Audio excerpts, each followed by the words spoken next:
Et maintenant, juste avant le message, j'ai mon cher ami ici sur la plateforme ce soir, le Dr. Lee Vail, de la première église baptiste de Lima, Ohio, qui était un de mes responsables à la réunion de Lima.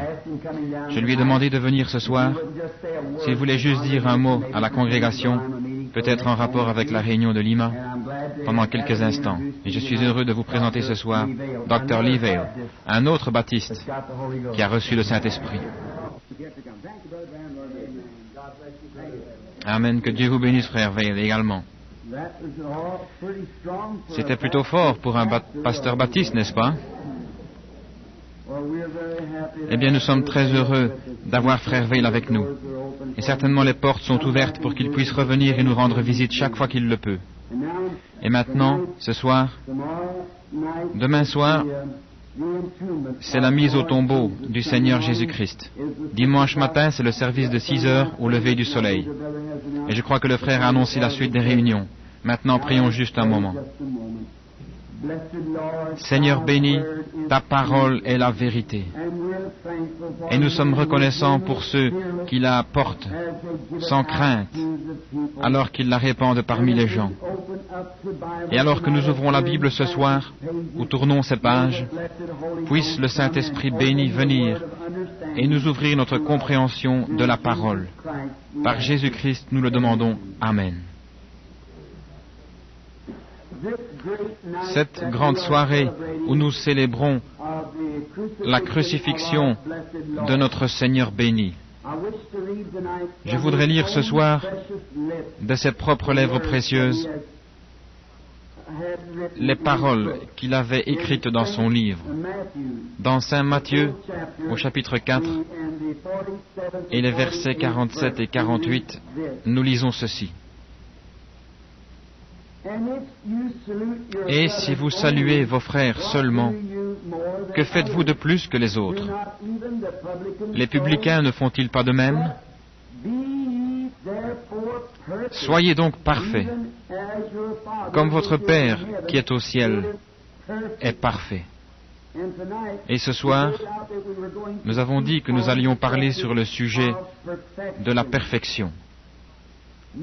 Maintenant, cela semble un texte vraiment étrange à prendre pour le soir de la crucifixion de notre Seigneur. Mais aujourd'hui, peut-être, vous avez écouté à la radio et entendu les différents messages et messagers, comment ils ont présenté ce grand jour terrible où notre Seigneur est mort pour les péchés du monde. Ainsi, j'ai choisi ce soir d'y aller d'une autre manière. Et de prendre la chose ainsi, cela sera un peu différent et pourra vous rafraîchir un peu.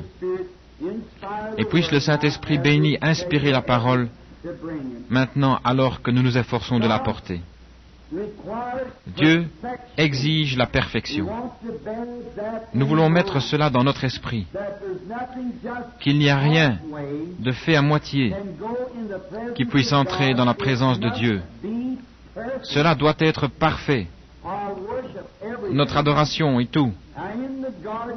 Maintenant, dans le jardin d'Éden, Dieu avait Adam et Ève dans le jardin. Et ils péchèrent et transgressèrent les lois de Dieu en péchant, la désobéissance.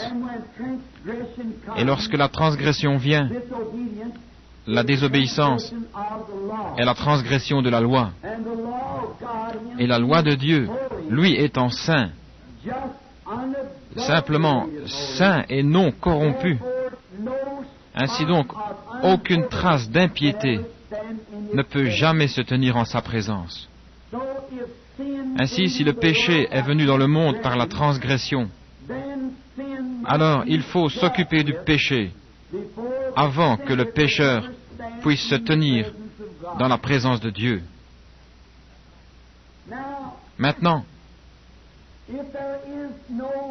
s'il n'y a pas de loi, il n'y a pas de justice. Mais la loi exigeait, ou la justice exigeait une loi. Et la loi, quand on y fait appel, elle produit la justice. Maintenant, par la loi, aucune chair n'est sauvée. La loi ne peut pas nous sauver. La loi était simplement la chose qui nous mettait en prison, mais elle n'a aucun pouvoir rédempteur. La loi nous a simplement montré que nous étions pécheurs et elle nous a condamnés. C'est ce que la loi fait. C'est pour apporter la condamnation ou pour vous montrer où est votre faute. Ainsi, la loi par elle-même ne peut pas sauver.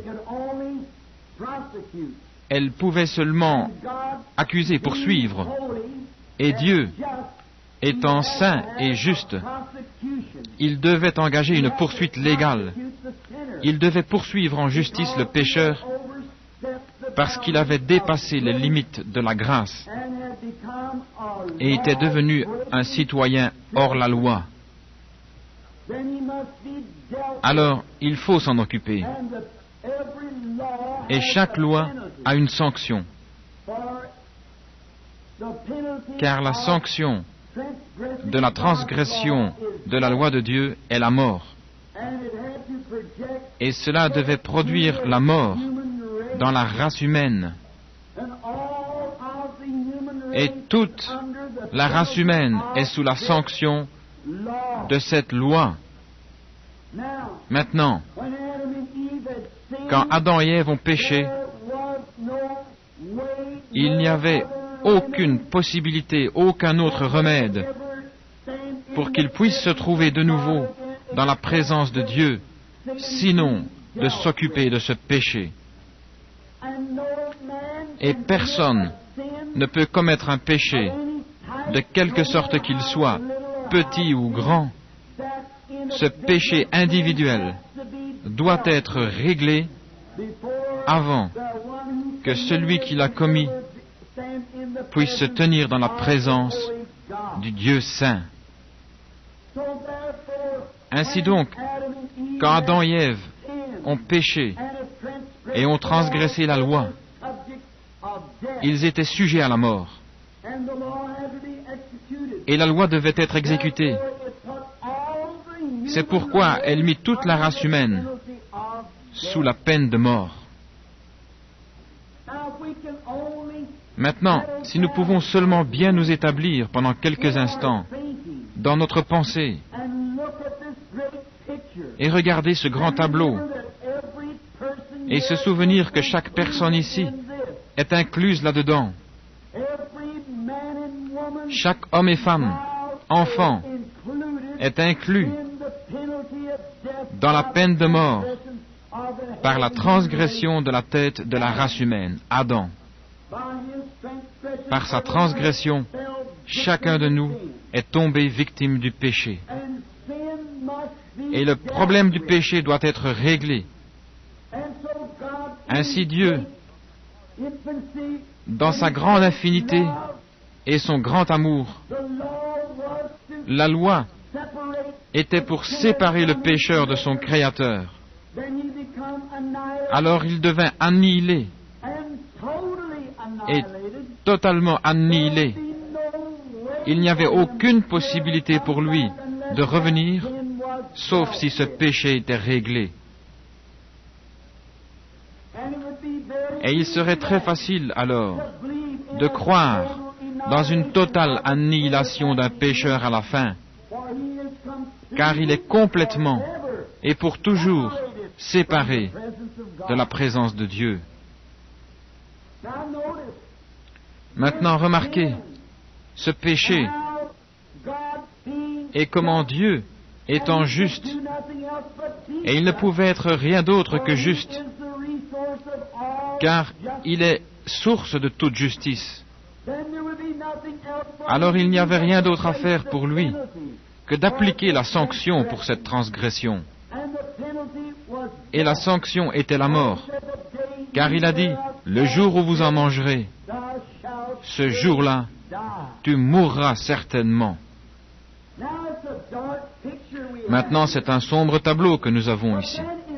Mais alors, si nous allons un peu plus loin et que nous découvrons les attributs mêmes de Dieu, La Bible nous dit clairement que Dieu est amour.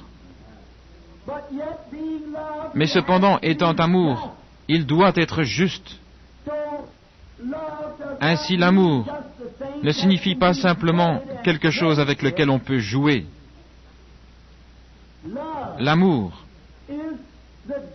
est la justice de Dieu. Maintenant, quand Dieu a vu que ses enfants avaient transgressé sa loi et qu'ils devaient mourir de la mort, alors l'amour souverain est entré pour ouvrir un chemin, car Dieu a vu que ses enfants devaient être absolument et totalement annihilés de sa présence. Il n'y avait rien d'autre à faire, car ils avaient transgressé sa loi, et la sanction de sa loi était la mort. Et alors, l'amour de Dieu est sorti pour ces sujets. Et lorsque l'amour divin est projeté, la grâce souveraine produit l'objet de l'amour. Et Dieu, par prescience, quand il aima tant sa race, même avec la sanction, il fit en sorte qu'une mort de substitution ait lieu dans le jardin d'Éden. Il substitua une créature innocente, un petit agneau qui ne connaissait pas le péché. Et cela est devenu un substitut pour agir et mourir à la place du pécheur coupable. Et c'était un agneau immolé pour garder la vie de ses sujets. À travers tout l'Ancien Testament, ils offrirent le sang des agneaux et des chèvres, des moutons, des taureaux et des génisses. Une mort par substitution.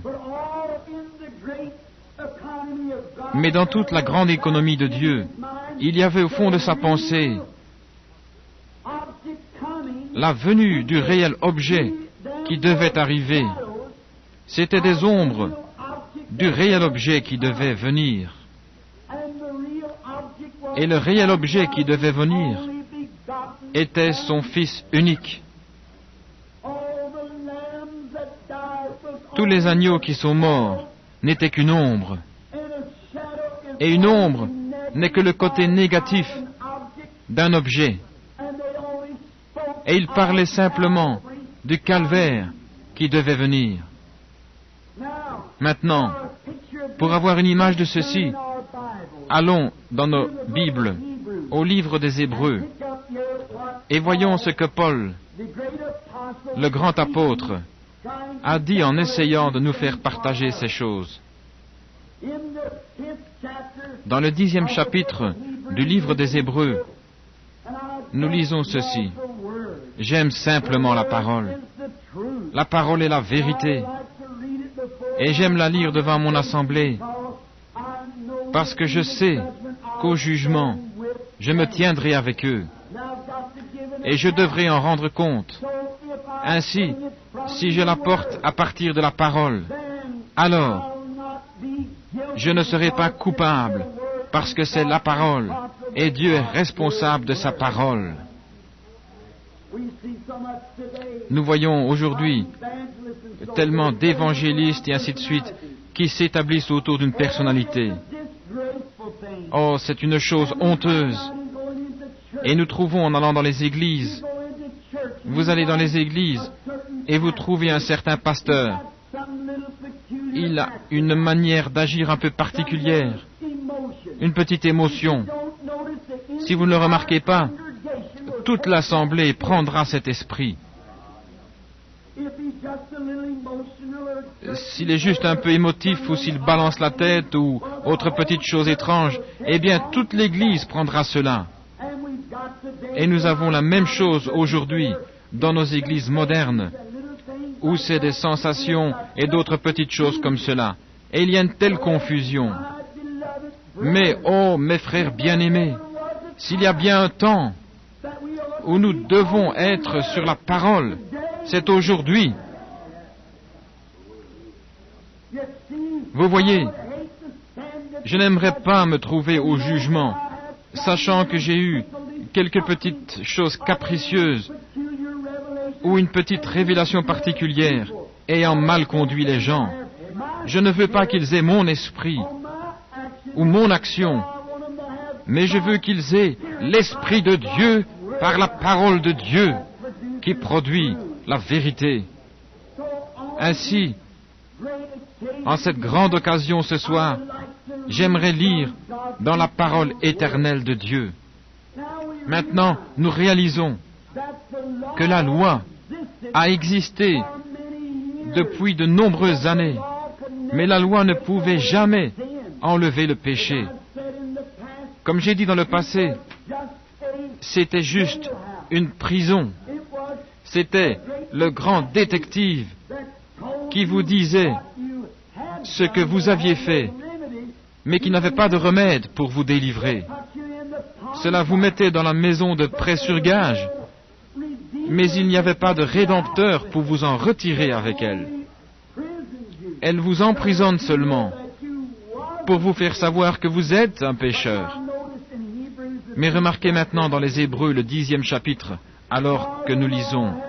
En effet, la loi, qui possède une ombre des biens à venir, et non l'exacte représentation. Souvenez-vous, c'était une ombre d'une image à venir. Une ombre annonce seulement qu'il y a une image faisant l'ombre. Une ombre des biens à venir et non l'exacte représentation. Remarquez, des choses, représentation des choses.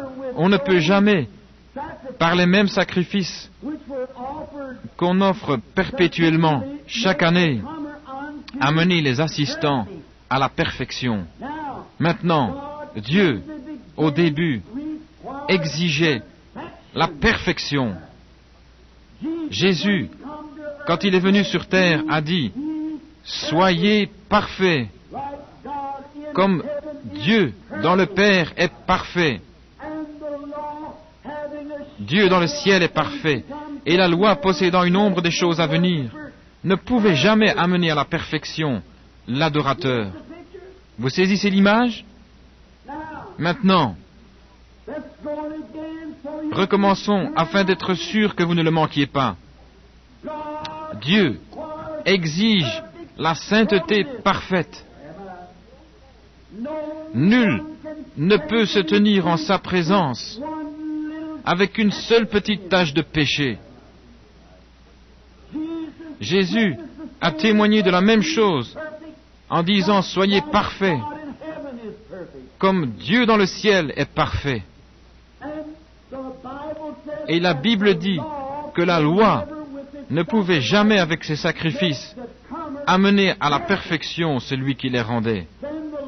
Donc la loi ne pouvait rien amener à la perfection.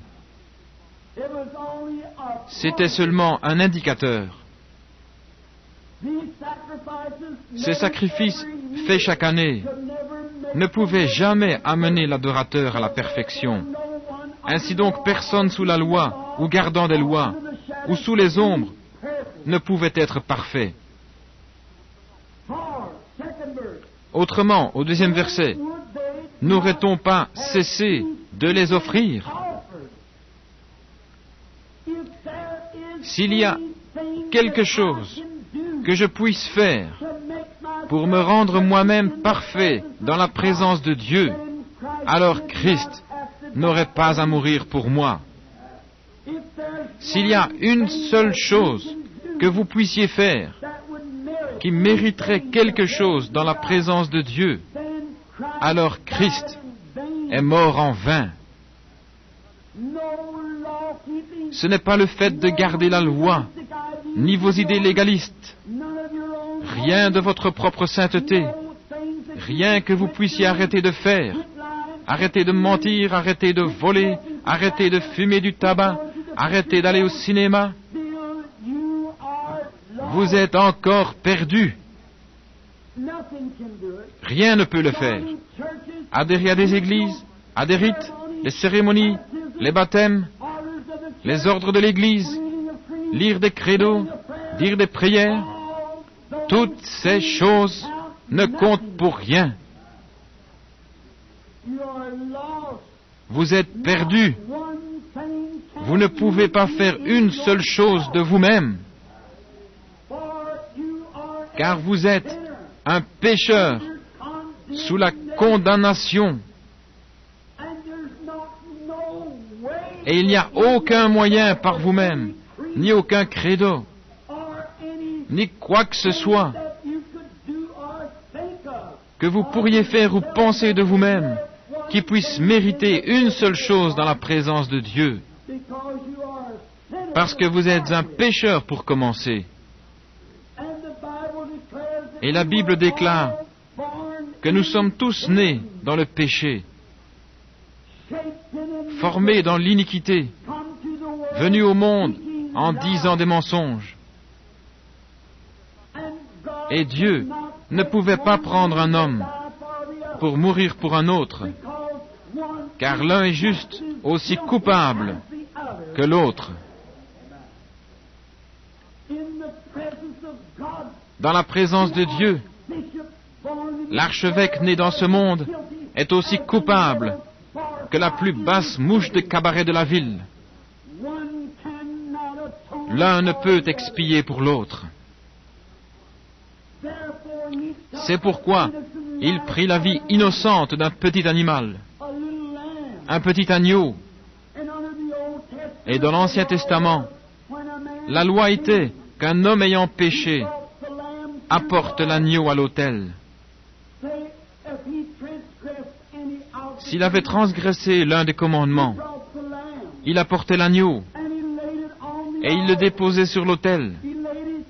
Il posait ses mains sur l'agneau et il confessait ses péchés, qu'il avait tort et savait qu'il était coupable. La loi exigeait la mort et il apportait l'agneau à sa place. Et la gorge du petit animal était coupée, il commençait à secouer ses petites pattes et à bêler. Si vous avez déjà vu un agneau égorgé, quel cri pitoyable! La pauvre petite chose essayant de bêler et sa petite veine jugulaire coupée. Et alors qu'il donne des coups de pied et qu'il frémit et qu'il se raidit, puis frémit à nouveau et bêle, le sang jaillit et il baigne sa petite laine et les mains de l'adorateur. Et l'adorateur réalise qu'il est coupable pour avoir commis adultère, pour avoir menti, volé, ou quoi que ce soit qu'il ait commis, ou même pour de mauvaises pensées, quoi que ce soit, même la plus petite ombre, il était coupable, parce que c'était sa nature. Il était une personne coupable, peut-être pas par désir, mais il était coupable par nature. Et il devait reconnaître que ce petit agneau innocent mourait à sa place. Et il était attristé pour le pauvre petit. Mais l'homme, dès que l'agneau était finalement mort, avec le sang de l'agneau sur les mains, il sortait du bâtiment avec le même désir dans son cœur qu'il avait au commencement. Pourquoi? Parce que la vie qui était dans le petit agneau, la vie est dans le sang. Votre vie est dans votre sang. Nous savons cela. Et la vie dans le sang de l'agneau était une vie animale. C'est pourquoi, quand ces petites cellules sanguines étaient brisées et que la vie de l'animal s'en allait, elle ne pouvait pas revenir à l'adorateur, parce que l'adorateur était un être humain. Le sang faisait une couverture, mais il ne pouvait pas expier parfaitement, car l'homme quittait le bâtiment avec le même désir de péché qu'il avait auparavant. Mais en faisant ceci, il regardait plus loin, vers un temps où viendrait un agneau parfait. Et il l'offrait en holocauste, parce que c'était la seule manière qu'il connaissait. Ainsi, vous voyez, quand le sang était répandu et que la vie sortait de l'animal, elle ne pouvait revenir dans l'homme, car l'un était animal et l'autre un homme, d'un innocent animal à un homme coupable. Mais oh, un jour, il y a quelque 2000 ans, l'agneau de Dieu est né dans une petite crèche à Bethléem et a été conduit comme une brebis à la boucherie il y a quelque 1900 ans cet après-midi à 3 heures. Il mourut et l'agneau de Dieu sans tache, innocent, pendu à la croix du calvaire, mourut pour chaque pécheur. Maintenant, quand l'adorateur vient à cet agneau par la foi, et ceci est un type différent d'agneau. Ce n'est pas un agneau comme l'autre. Personne ne peut venir à cet agneau si Dieu ne l'attire premièrement. Vous voyez la souveraineté de Dieu? Oh, j'espère que ceci pénètre profondément maintenant. Regardez. Dieu savait qu'il avait des brebis dans ce monde. Il savait qu'il avait des gens à sauver. Et son amour regarda en bas et vit ceux qui seraient sauvés. C'est pourquoi, par préscience, il prédestina une église pour le rencontrer là-bas, sans tache ni ride. Et si Dieu exigea une église sans tache ni ride, il devait faire quelque chose dans ce sens. Il ne pouvait pas. Il exigeait sa justice. Ses jugements ne pouvaient lui laisser exiger une telle chose s'il n'y avait pas un moyen de l'accomplir. Et l'homme ne peut le faire de lui-même. Il est un échec total. Dieu lui a laissé voir cela à travers la loi, à travers les juges et à travers tout l'Ancien Testament.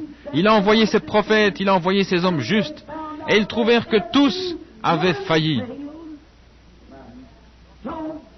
Ainsi Dieu, dans sa grâce souveraine, envoya des portails de gloire, son Fils unique, pour prendre notre place. Souvenez-vous, s'il avait dit que le pape de Rome le prenne, il n'aurait pas pu le faire. S'il avait dit à l'archevêque de Canterbury de le faire, il n'aurait pas pu le faire. S'il avait appelé le plus saint révérend père ou évêque du monde,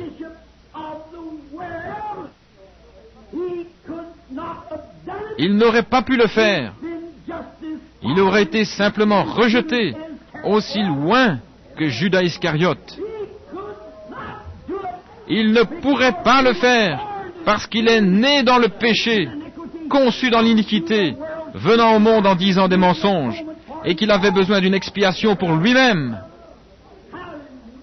Alléluia! Mais il en vint un des portails de gloire. Pas un autre, pas un homme bon, ni un juif, ni un gentil. Il n'était rien d'autre que le Dieu Tout-Puissant, voilé dans la chair humaine. Il vint lui-même pour offrir son propre sang, car il ne vint pas par le sexe. Le sexe n'eut rien à faire avec cela, mais il couvrit une vierge de son ombre et produisit une cellule de sang qu'il créa lui-même. L'innocent. Ainsi mon salut, le vôtre ce soir, ne dépend pas des mérites de nos propres actes. Cela dépend de la grâce positive et souveraine du Dieu Tout-Puissant qui nous a choisis en lui. Certainement, je ne pourrai jamais être parfait, ni vous ne pourriez jamais être parfait, et nous ne prétendons pas être parfaits, mais nous avons cette consolation que notre foi repose dans un sacrifice parfait qui a déjà été agréé. Alors comment savons-nous que nous avons cela? Lorsque l'adorateur pose ses mains, par la foi, sur le corps du Seigneur Jésus, et sent la terreur du péché et les crachats sur sa propre face, et sent les gémissements de Gethsémani, l'agonie du calvaire, et sait qu'il est coupable, et qu'il confesse correctement ses péchés. Ô Seigneur béni, je suis coupable, et je n'ai pas d'autre issue que toi pour m'aider. Et par la foi, vous êtes invités, le Saint-Esprit est venu et m'invite à venir. Et maintenant, par la foi, j'accepte Jésus comme mon sauveur personnel. Cette vie qui est sortie de lui au calvaire, appelée le Saint-Esprit, qui était cachée dans la cellule de sang du Seigneur Jésus, retourne à l'adorateur et le baptise du Saint-Esprit dans le corps de Christ. Et il est déjà jugé. Vous n'avez pas à vous inquiéter du jugement. Alors que je me retourne et que je regarde ce petit crucifix, je réalise que cela représente son corps. Et maintenant, ce corps a déjà été jugé. Dieu ne peut justement pas le juger à nouveau, car il est déjà jugé. Dieu a frappé les jugements de mort sur ce corps.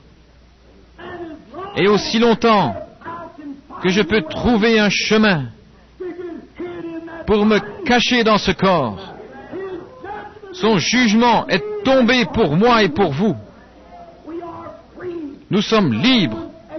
Romains 8:1 dit: il n'y a donc maintenant aucune condamnation pour ceux qui sont en Jésus-Christ, qui ne marchent pas selon la chair, mais selon l'Esprit. Vous y êtes. Aucune condamnation.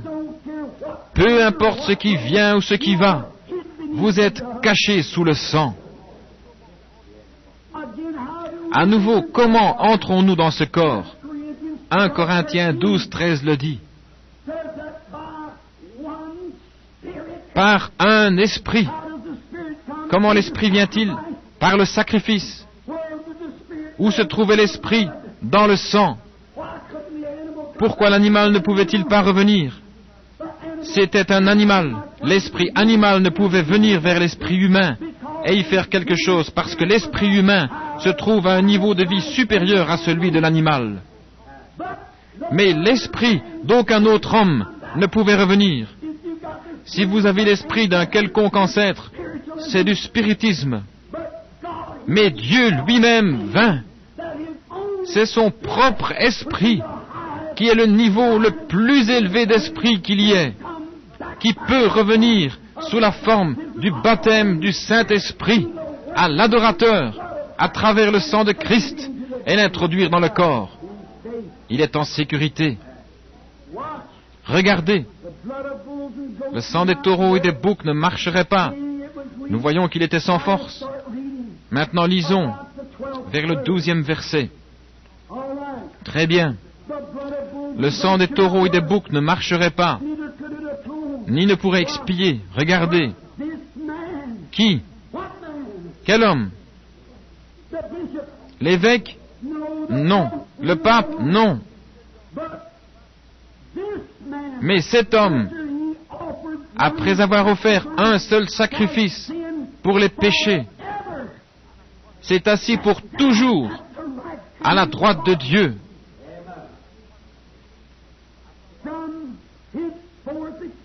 Attendant désormais que ses ennemis soient devenus son marchepied. Êtes-vous prêts? Êtes-vous prêts pour la parole? Écoutez ceci. Je veux que cela pénètre profondément. Écoutez attentivement. Car, par une seule offrande, pas année après année, pas réveil après réveil, pas réunion après réunion, pas jour après jour, mais par une seule offrande, il a amené à la Perfection. Par une seule offrande, il a amené à la perfection. C'est l'exigence de Dieu pour toujours ceux qui sont sanctifiés.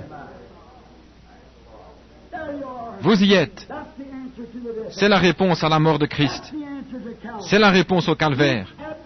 Il a absolument, avec son propre sang, racheté nos péchés et amené à la perfection pour toujours ses croyants. C'est pourquoi, en Christ, nous nous tenons irréprochables, parfaits, dans la présence du Dieu Tout-Puissant. Nous sommes des gens sous-privilégiés avec nos propres doctrines. Nous avons tous été enseignés que nous devons atteindre un certain niveau, de devoir faire telle ou telle chose. Non, mon frère, ce n'est rien que vous ayez fait. C'est ce que Dieu a fait pour vous. Nous sommes maintenant, si nous sommes justifiés par la loi, nous sommes amenés à la perfection pour toujours dans la présence de Dieu. Donc Jésus a dit, soyez donc parfaits. Alors cela a été amené à la perfection pour toujours. Dieu, par la mort de Christ, il y a 1900 ans, aujourd'hui, a amené à la perfection pour toujours le croyant qu'il a vu à l'avance, avant la fondation du monde. Et ceux qu'il a appelés, il les a justifiés. Ceux qu'il a connus à l'avance, il a appelés. Et ceux qu'il a appelés, il a justifiés. Ceux qu'il a justifiés, il les a déjà glorifiés. Il a amené ses croyants à la perfection. Maintenant, regardez, retournons au premier verset. La loi, qui possède une ombre des biens à venir, et non l'exacte représentation des choses, ne peut jamais, par les mêmes sacrifices qu'on offre perpétuellement chaque année, amener les assistants à la perfection. Regardez, parfait, c'est ce dont nous parlons. Autrement, n'aurait-on pas cessé de les offrir? Parce que ceux qui rendent ce culte, étant une fois purifiés, n'auraient plus eu aucune conscience de leurs péchés. Que voulez-vous dire? Le mot conscience, là, la bonne interprétation, c'est désir. Et si un homme vient, l'adorateur, correctement devant Christ, voyant ses souffrances, et qu'il s'offre à Christ, et il dit, « Oh Seigneur Dieu, il n'y a rien en moi qui puisse expier, mais je dépends complètement de toi. » Alors, le Saint-Esprit vient dans le cœur humain. La question même du péché est réglée pour toujours, car tout désir de péché a été enlevé de vous.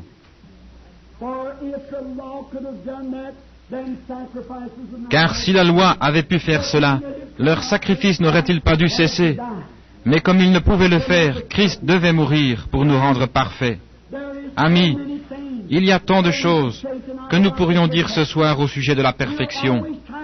Nous sommes toujours en train d'essayer de faire sauter les yeux à quelqu'un d'autre pour nous faire nous-mêmes juste un peu plus saints que lui. Mais si nous regardions un peu le tableau, c'est seulement la grâce de Dieu d'être ce que nous sommes. Ici, il y a quelque temps, dans l'Ohio, j'ai appris une leçon d'une dure manière. J'avais une réunion là-bas dans l'Ohio, et j'étais dehors dans la campagne. À cause des foules, je ne pouvais pas rester en ville. Nous avions mangé dans un petit restaurant Dunkard. Il y avait de si charmantes petites serveuses et habillées décemment, et aussi propres que possible, vraiment de vraies dames, et elles nous servaient. C'était un petit coin du ciel de manger à un tel endroit. Leur cuisine était reluisante de propreté. Et le dimanche, ils ont fermé et sont allés à leur église. J'avais un peu faim, j'allais prêcher le dimanche après-midi. Et je suis allé vers juste un petit restaurant américain ordinaire pour avoir quelque chose à manger. Et lorsque je suis entré, qu'ai-je entendu? Une machine à sous qui marchait. Et il y avait là un homme de mon âge, qui était peut-être un homme marié, avec les bras autour d'une femme, jouant une machine à sous. Notre police même, la protection de notre justice, de nos biens, il était là en train de violer une chose qu'il était supposé protéger. Car c'est illégal de jouer en oyo, de jouer à une machine à sous. Et je me suis retourné et j'ai regardé vers le fond de la pièce. Il y avait un groupe de jeunes adolescents et de vieux disques rock'n'roll en train de jouer sur la machine. Une jeune fille d'environ 18 ans, bien formée comme une femme. Mais elle était là, avec sa robe pendant bas sur le devant, et l'un de ces garçons avait les mains sur la fille où elle ne devait pas être. Ils étaient en train de fumer et de boire. Et je pensais, oh Dieu, comment peux-tu supporter cela? Et j'ai regardé sur ma droite lorsque j'entendis quelqu'un faire un grand bruit. Et là se trouvait une dame âgée, probablement de 60 ou 70 ans. Elle portait ses vêtements vulgaires, arrivant à mi-cuisse. Et sa pauvre chair ridée était aussi flasque que possible. Et elle avait du rouge à lèvres ici, et une grande chose rouge peinte sur les joues. Elle portait une paire de chaussures, des sandales, avec les ongles des orteils peints en rouge, les ongles des doigts peints en rouge. Et ses cheveux étaient coupés vraiment courts et bouclés, et peints en bleu. Et je la regardais. Et de l'autre côté de la table, il y avait deux hommes ivres. L'un d'eux, c'était l'été, avec une grosse capote de l'armée, une écharpe grise autour du cou, et les favoris qui lui couvraient le visage, rôtant continuellement. Et ils s'excusèrent. L'homme s'excusa auprès d'elle, et ils sortirent comme ceci pour aller vers les toilettes. Je me tenais là, et j'ai dit, Dieu, pourquoi ne détruis-tu pas tout ça? Pourquoi n'enfonces-tu pas simplement tout ça sous la terre? J'ai dit, ma petite Sarah et Rebecca devront-elles grandir au milieu de toute cette saleté? J'ai dit, comment peux-tu, Dieu, dans ta grande sainteté même, supporter de regarder une telle chose et ne pas envoyer un tremblement de terre et l'engloutir? Et comme j'étais là condamnant la femme, comme je le faisais, j'ai reculé derrière la porte. J'ai senti l'Esprit de Dieu venir à moi. Et j'ai reculé derrière la porte. Et j'ai vu comme quelque chose en train de tourbillonner. Et c'était dans la vision, c'était le monde en train de tourner et de tourner. Et alors que je l'observais, il y avait une traînée écarlate autour du monde.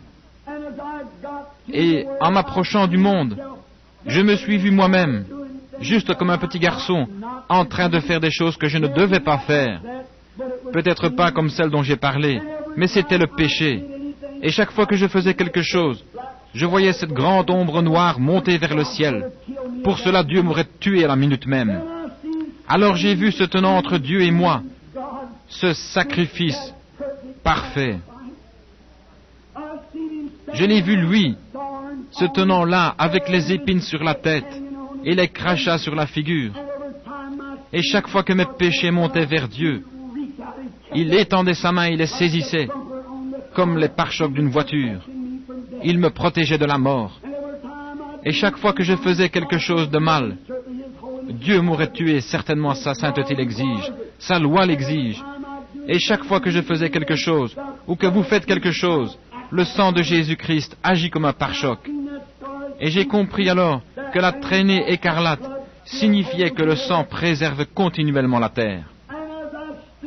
Et alors que je me tenais là, en train de regarder, je me suis approché un peu plus près de lui, en l'observant.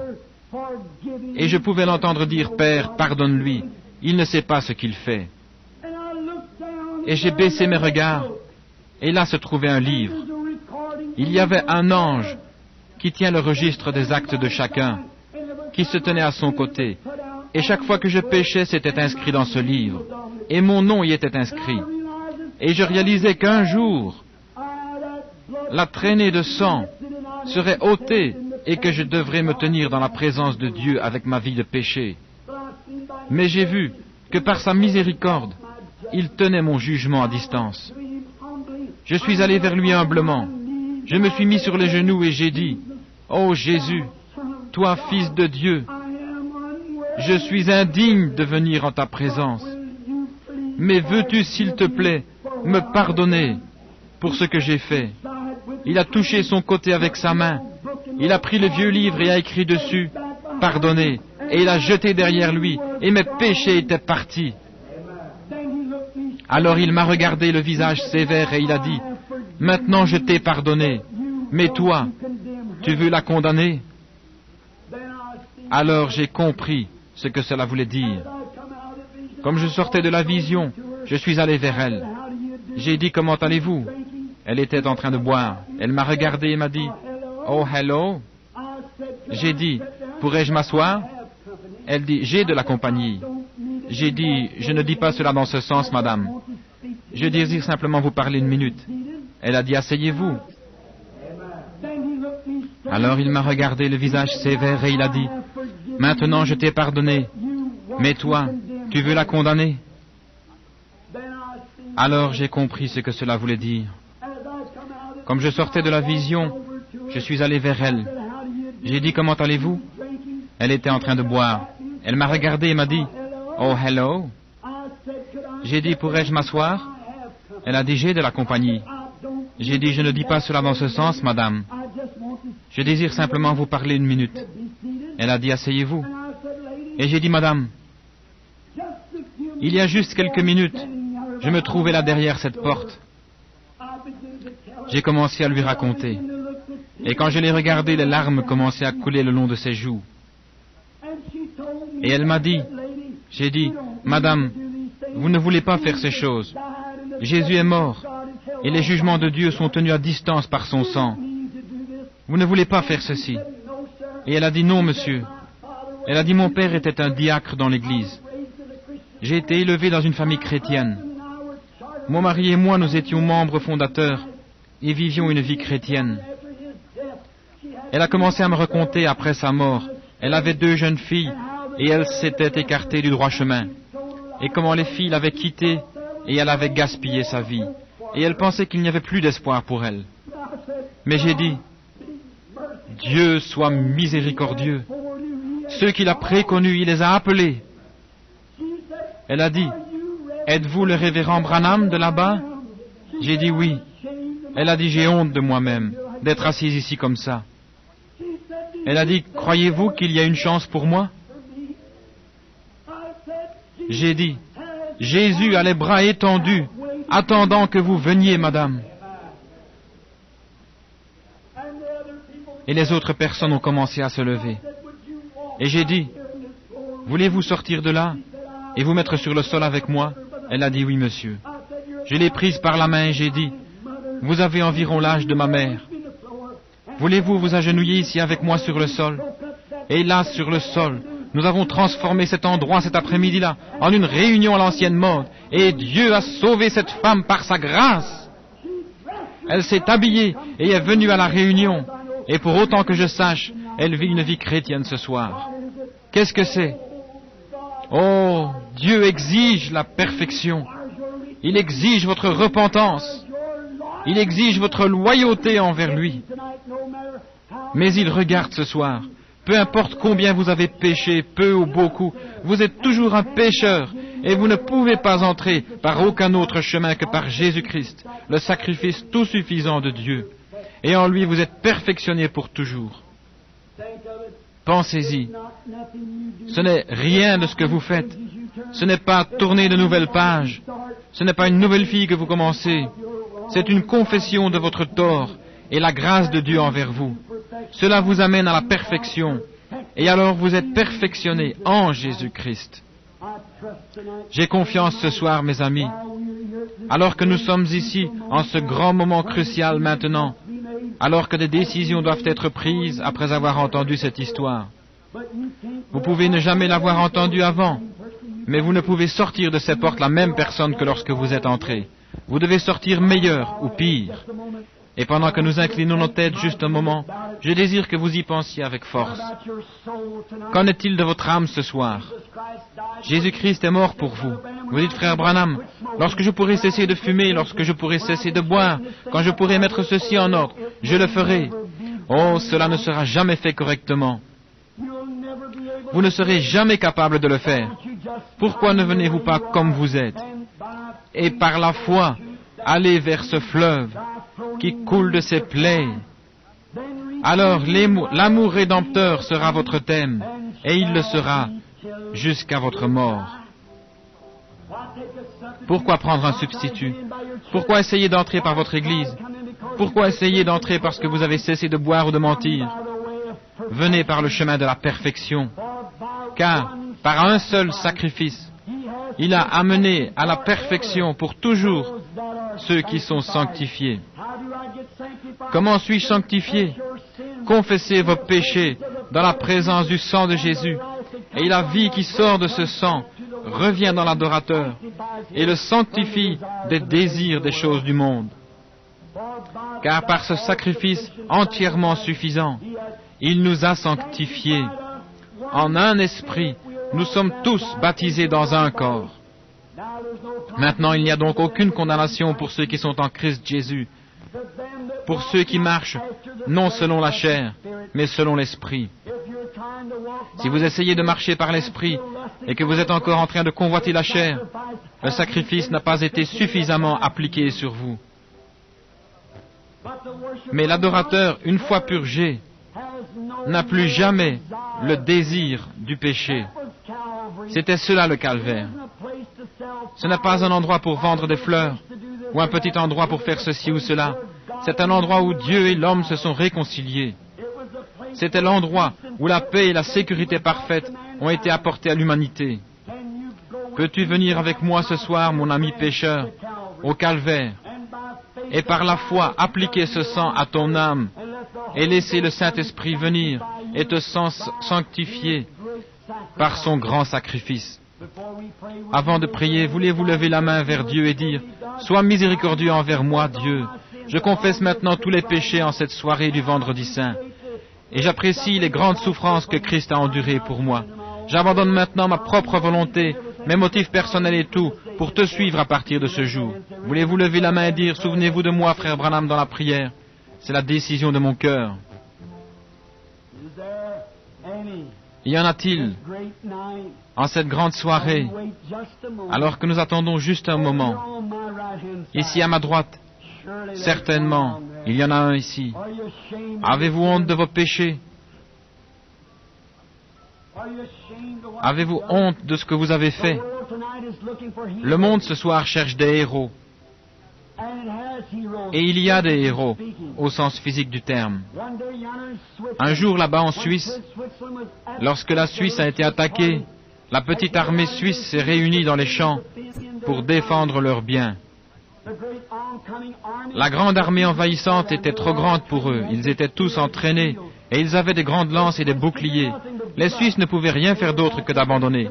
Ils étaient acculés contre une montagne. Alors il y avait là un héros qui s'est avancé. Quelqu'un devait mourir. Et s'il perdait la bataille, il n'avait rien d'autre que de vieilles lames de faucille et des pierres et des bâtons pour se battre, alors que l'armée envahissante avait l'air d'un mur de briques. S'ils étaient pris, leurs charmantes petites femmes seraient enlevées, leurs jeunes filles seraient enlevées, leurs bébés seraient tués, leurs têtes fracassées, leurs maisons seraient détruites, tout serait perdu. Alors il y a eu un homme dont le nom a été trop rapidement oublié, appelé Arnold von Winkelried. Il est sorti du camp et a dit, « Citoyen de Suisse, aujourd'hui je donne ma vie pour la Suisse. » Il a dit, juste au-delà de la montagne, là-bas il y a une petite maison blanche. J'ai une femme et 3 enfants qui m'attendent. Mais ils ne me reverront jamais. Car aujourd'hui, je donne ma vie pour la Suisse. Ils ont dit, « Que vas-tu faire, Arnold von Winkelried ?» Il a dit, « Suivez-moi et faites de votre mieux ce que vous avez à faire. » Et il a observé l'armée jusqu'à ce qu'il trouve l'endroit le plus garni de lances. Alors il a levé les mains en l'air et il a couru vers ce mur de lances en criant. Il a crié, « Place à la liberté ! Faites place à la liberté !» Une centaine de lances se sont tournées pour arrêter sa charge. Il a écarté les bras et il les a rassemblés sur son propre corps, ce qu'il a cloué au sol, et il est mort au bout de ses lances. Les Suisses l'ont suivi avec des massues et des bâtons. Cette grande démonstration d'héroïsme a dérouté cette armée, si bien que les Suisses les ont repoussés hors du pays et ils n'ont plus jamais eu de guerre depuis ce jour. Allez en Suisse et prononcez le nom d'Arnold von Winkelried et vous verrez les larmes couler le long de leurs joues. Pourquoi ? Il a sauvé leur pays. C'était l'exploit d'un grand héros. Il a été rarement égalé et jamais surpassé sur cette terre. Mais oh, c'était une petite chose à côté de ce qui est arrivé un jour.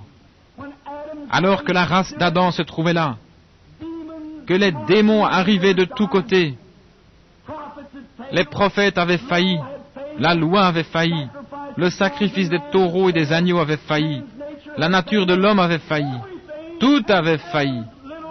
Et la petite race d'Adam se trouvait là vaincue, dépassée en nombre par les démons, la superstition, la maladie. Alors, il y en a eu un qui est sorti des rangs dans le ciel et qui a dit « Aujourd'hui, je vais mourir pour la race d'Adam ». Il est descendu sur la terre et a été fait chair. Il a regardé là où le tas des lances était le plus sombre. La plus sombre de toutes les angoisses de l'homme était la mort. Et il a pris la mort dans son sein. Et au calvaire, il a payé le sacrifice et il s'est écrié « Place à la liberté !» Et il crie à son Église « Prenez ce que je vous ai laissé, mon sang et mon esprit, et battez-vous avec cela, quoi que vous ayez à combattre. » Nous pouvons conquérir ce soir. Par cela, mes amis, vous pouvez repousser le diable loin de vous. Tout vieil ennemi qui est dans votre vie peut être chassé par le sang et l'Esprit de Christ, et vous pouvez vous tenir parfait dans sa présence. Christ a ouvert le chemin. Êtes-vous capable de lever votre main vers lui et de dire « Pardonne-moi ». Dieu vous bénisse, frère. Quelqu'un d'autre? Sois miséricordieux envers moi, Dieu. Je confesse maintenant mes fautes. Y a-t-il un membre d'église tiède qui va à l'église chaque jour et peut-être essaye d'être aussi pieux que possible? Et cependant, vous savez que le tempérament et cette indifférence, cet égoïsme, ces habitudes vous collent à la peau au point que vous n'avez pas la victoire. Voulez-vous être nettoyé par le sang ce soir de tout cela? Car l'adorateur, une fois purgé, n'a plus conscience. Voulez-vous lever la main, vous, membres d'église, et dire, levez la main, dites frère Branham, souvenez-vous de moi en prière. Dieu vous bénisse, madame, c'est juste, c'est une réelle chose à faire. Dieu vous bénisse là-bas, monsieur. Quelqu'un d'autre a levé la main. Dites, sois miséricordieux envers moi, Dieu. Je sais que je professe être chrétien, mais je ne le vis pas. Je sais que je ne le vis pas. Et dans mon cœur, je ne suis pas en ordre avec toi. Je veux être un des élus de Dieu. Je sens dans mon cœur que je le suis, mais je n'ai jamais laissé de côté les fardeaux qui m'enveloppent si facilement. Et je veux les déposer ce soir, et par la grâce de Dieu, je le ferai. Priez pour moi. Voulez-vous lever votre main? Dieu vous bénisse, madame. Quelqu'un d'autre? Attendons un petit moment. Pendant que nous attendons doucement, et chacun maintenant avec la tête inclinée en prière, fredonnons doucement maintenant.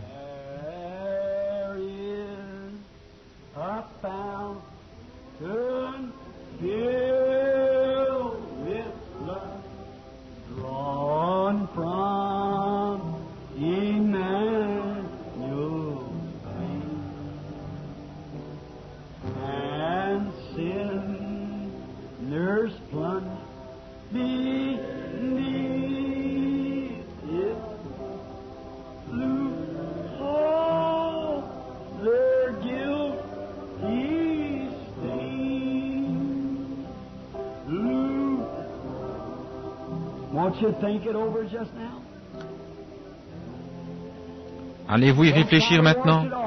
N'essayez pas de le laver. Christ est sur vos mains. Pilate a essayé ce matin-là aux environs de 6 heures. Mais ses mains sont toujours maculées de sang, de façon coupable maculée de sang. Vous savez ce qui lui est arrivé? Il est allé en Suisse plusieurs années après. Il a perdu l'esprit et s'est noyé dans un étang. Ce matin en Suisse, des centaines de personnes viennent voir la scène. De l'eau bleue bouillonne du fond de ce grand trou d'eau. Ils le font chaque année, c'est une vieille légende. Ils disent que Dieu a refusé de l'eau pour nettoyer ses mains. Frère, peu importe combien de fois vous avez été baptisé, ce que vous avez essayé de faire, rien ne nettoiera vos mains, sauf le sang de Christ. Dieu l'a refusé, et l'eau bleue, après 2000 ans environ, bouillonne encore. Dieu le refuse. Votre propre justice ne peut nettoyer vos péchés. Rien d'autre sinon le sang de Jésus. Pensez-y maintenant. Nous allons prier juste un moment. Je me demande si je peux demander quelque chose ce soir.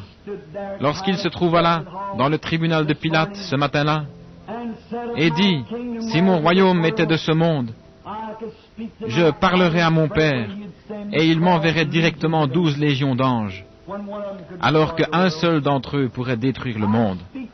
Je lui parlerais et 12 légions d'anges seraient directement à ma disposition.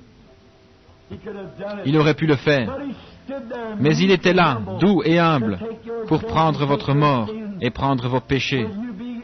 Serez-vous assez reconnaissant pour ce sacrifice ce soir, vous qui en avez besoin et qui avez besoin des bénédictions de Dieu? Vous lèverez-vous pour cette prière? Levez-vous simplement, vous qui désirez que l'on se souvienne de vous dans la prière, en disant, Dieu, sois miséricordieux envers moi. Je suis coupable, j'ai fait des choses fausses et maintenant, je veux accepter mon pardon par Jésus-Christ. Voulez-vous vous tenir debout pendant ce temps? Dieu vous bénisse, jeune dame. C'est du courage, restez simplement debout. Voulez-vous me dire que vous avez levé votre main et que vous n'êtes pas assez sincère pour vous tenir debout? Quel bien l'Évangile vous a-t-il jamais fait? Oh, jouez ainsi avec l'Église, jouez avec Dieu. L'heure est proche. Un de ces jours, une bombe atomique tombera quelque part par ici, dans une de ces grandes réserves de poudre. Il n'y aura pas une fraction de seconde pour y réfléchir. Ce sera trop tard alors, et ce sera peut-être avant la prochaine fête de Pâques, ou même avant cette fête de Pâques. Ne vous lèverez-vous pas maintenant disant, Dieu ait pitié de moi, qui suis pécheur. J'accepte Christ maintenant, par l'offrande qu'il a faite de lui-même, en propitiation pour mes péchés. Et par sa grâce, et sa grâce seulement, je demeure dans la présence de Dieu. Voulez-vous confesser votre tort? Celui qui cachera ses péchés ne prospérera pas. Celui qui confesse son péché obtient miséricorde. C'est à vous de choisir. Il observe. Maintenant, notre Seigneur béni. C'est un nombre approprié pour ce soir. Il y a 3 âmes repentantes, un homme et 2 femmes. Je pense, Seigneur, au calvaire, quand l'un d'un côté a dit, « Seigneur, souviens-toi de moi quand tu seras dans ton royaume. » L'autre disait, « Si, tu es.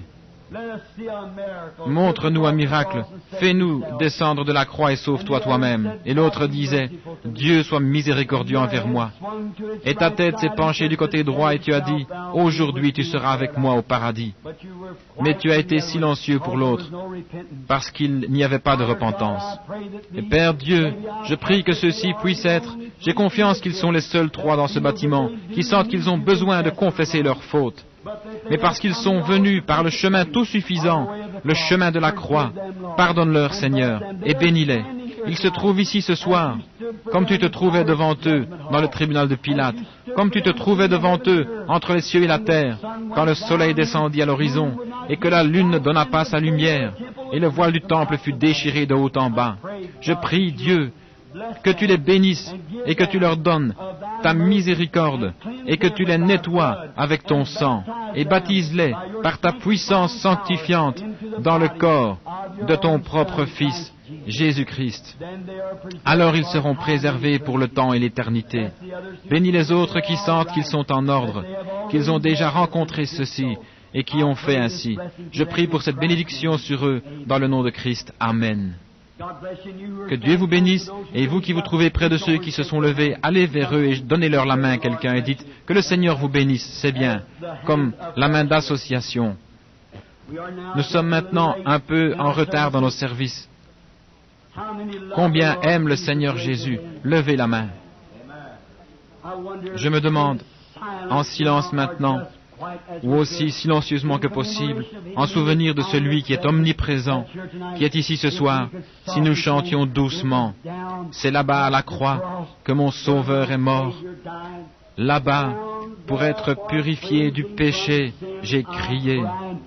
Là, à mon cœur, quand vous avez rencontré l'exigence, posez vos mains dessus. Là, à mon cœur, le sang fut appliqué. Oh, gloire à son nom.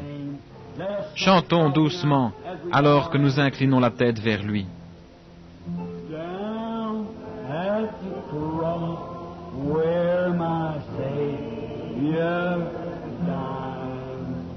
Down there for cleansing from sin there to my heart was a blood of life. Glory to His name. Glory to His precious name. Glory to His precious name. There to my heart was a blood.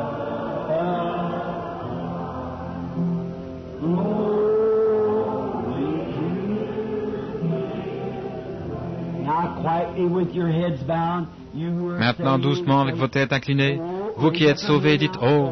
Levez la main maintenant.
Maintenant, avec vos mains baissées, vos têtes inclinées, je viens de penser que quelqu'un a appelé il y a quelques instants et a dit que quelqu'un voulait qu'on se souvienne d'eux dans la prière.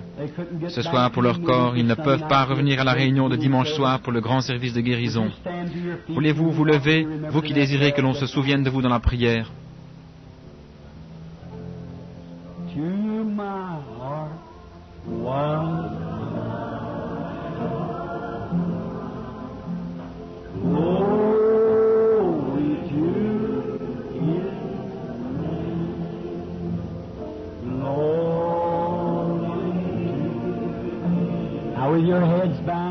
Maintenant, avec vos têtes inclinées, il fut blessé pour vos transgressions, brisé pour vos iniquités. Le châtiment qui vous donne la paix est tombé sur lui, et par ses meurtrissures, vous avez été guéris.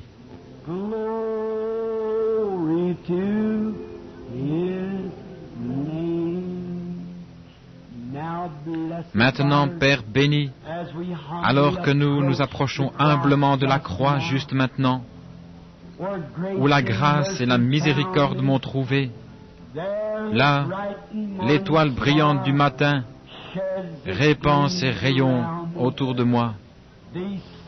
Ces malades se tiennent en ta présence. Ils croient maintenant que par la foi, ils regardent à ce dos meurtri là-bas, et par ces meurtrissures, nous avons été guéris. Père très saint, nous venons confesser notre foi, croyant que tu guéris nos corps malades par les grandes souffrances de substitution du Seigneur Jésus. Et nous offrons pour les gens qui se tiennent ici une prière de foi, selon laquelle tu as promis de guérir les malades. Et nous ensemble, comme une unité de tes croyants ce soir, tu as dit, là où 2 ou 3 sont rassemblés, je serai au milieu d'eux, et nous demandons la miséricorde pour eux. Que ta grâce puisse toucher maintenant le plus profond de leur âme. Que quelque chose puisse s'ancrer profondément. Qu'ils sachent que Christ est ici et qu'il leur a parlé, disant, « Mon enfant, j'ai pris ta maladie là au calvaire. Maintenant rejette tous tes soucis sur moi, car je prends soin de toi. Et puisse-t-il être guéri, chacun entièrement, car nous le demandons dans le nom de Jésus. Amen. » Et alors qu'ils s'asseyent maintenant, quelqu'un qui est à côté d'eux, posez vos mains sur eux. Quelqu'un qui priait pour eux. La Bible dit, ils imposeront les mains aux malades et ils seront guéris. Que le Seigneur vous bénisse. Si je ne me trompe pas, est-ce que je ne regarde pas un homme qui a été guéri ici il y a quelques jours ou il y a quelques dimanches et qui était sourd ou avait quelque chose dans les oreilles? Je vous vois vous réjouir dans la réunion ce soir. M'entendez-vous bien maintenant? C'est bien, merveilleux. Levez-vous juste un moment. Combien se souviennent de lui? Il est passé au travers de la ligne de prière. Ils l'ont amené sur la plateforme et le Seigneur l'a guéri et l'a rendu bien portant. Béni soit le Seigneur. Merci frère pour votre témoignage. Il pourrait y en avoir des douzaines. Mais n'est-il pas merveilleux? Maintenant, nous désirons vous voir demain soir tôt, et puis dimanche matin tôt, dimanche après-midi, et si vous pouvez revenir pour le service de guérison de dimanche soir. Jusqu'à ce que nous nous revoyions, levons-nous et chantons notre chant final. Prends le nom de Jésus avec toi.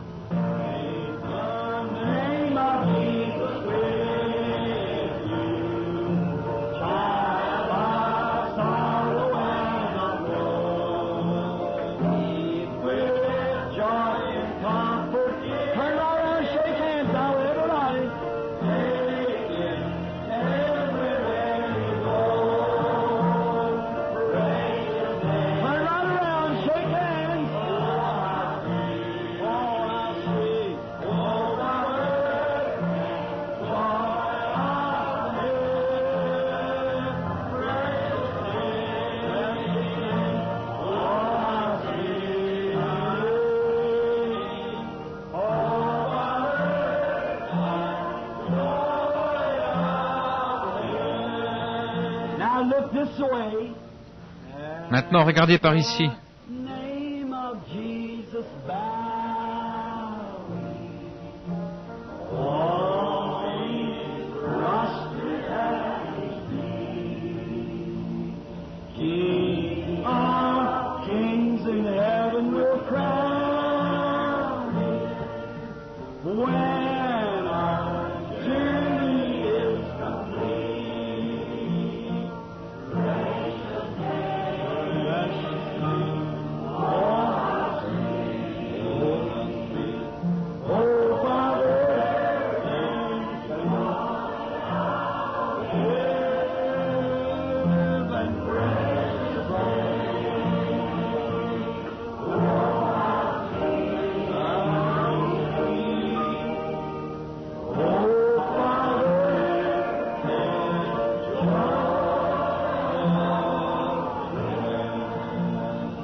Maintenant, souvenez-vous du cœur Neville, émission du matin, WLRP à 9h, et frère Stricker vient à 9h45 dimanche matin.